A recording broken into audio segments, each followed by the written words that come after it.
그러면 이번에는 외국인과 기관 쪽에서는 어떤 종목들 담아가고 있는지 순매수 종목 먼저 확인해 보겠습니다.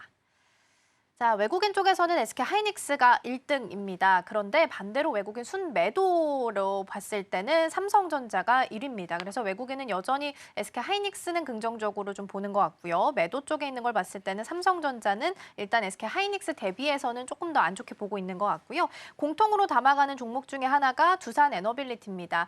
차코 원전 관련해서 체결하는 거 이제 소송 뒤로 미루라는 이야기가 나오게 되면서 사실 굉장히 많이 개장했을 때 떨어졌었는데 어제도 낙폭을 거의 만회한 채로 사실 마무리를 하게 됐거든요. 힘이 굉장히 강하게 마무리됐다라는 부분. 그리고 또 하나 에어로스페이스도 공통으로 보입니다.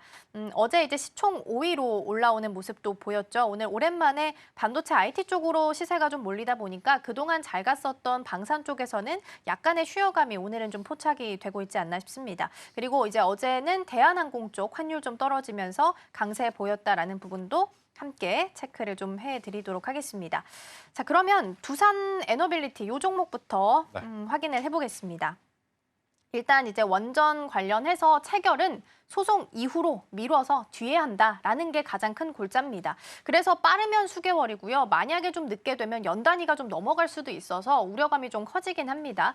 어제 개장했을 때 굉장히 많이 떨어졌었는데 낙폭을 거의 만회한 채로 마감을 했고 오늘도 떨어지고 있긴 합니다만 한 1%대 정도입니다. 힘이 좀 강해 보이긴 하는데 이 정도면 긍정적으로 좀 평가를 해주실 수 있을까요? 일단 긍정적으로 보여지긴 해요. 그런데 이제 변수는 기간이다라는 건데 사실 두산 에너빌리티와 BHI는 기간이 길어져도 괜찮다라는 저는 의견이거든요. 하지만 그 외에 중소형 어떻게 보면 원전 기자재 혹은 2등주, 3등주라고 불렸던 기업들은 네. 기간이 길어지면 길어질수록 피곤함이 좀 쌓일 수밖에 없다라는 생각이 듭니다. 왜냐, 두산 에너빌리티는 지금 가스터빈, 네. 그리고 BHI도 가스터빈과 뭐 열 교환 병합 플랜트 사업들이 이미 수주 잔고가 굉장히 높기 때문에 크게 걱정할 수준은 아니거든요. 여기에 당연히 체코 원전이 붙게 되면 속도와 파급력은 당연히 레버리지 효과를 불러일으키면서 더 강하게 움직일 모멘텀으로 작용이 될 수는 있지. 만약 이게 없다고 해서 갑작스럽게 두산에너빌리티가 뭐 25,000원, 2만 원 깨고 내려와서 폭삭 주저앉는다? 그럴 가능성은 저는 현저히 낮다라는 생각이 들어요.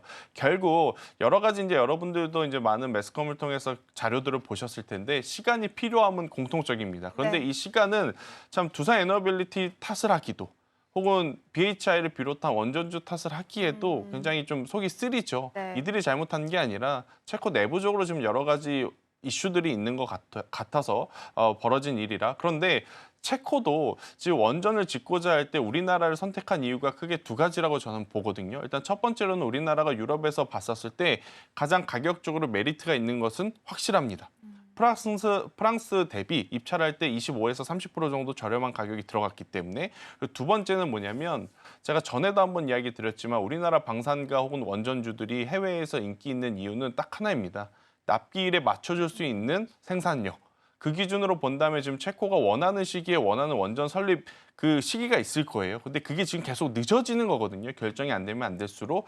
그런 차원이기 때문에 저는 체코 정부 쪽에서도 조금은 더 속도를 내준다 했었을 때 그래도 두산 에너빌리티라든지 BHI 그 기간이 얼마 될지 모르지만 그 기간을 버틸 수 있는 기업이라면 저는 현재 구간에서도 매수는 가능하지 않겠는가라는 의견을 한번 드려보도록 하겠습니다. 네.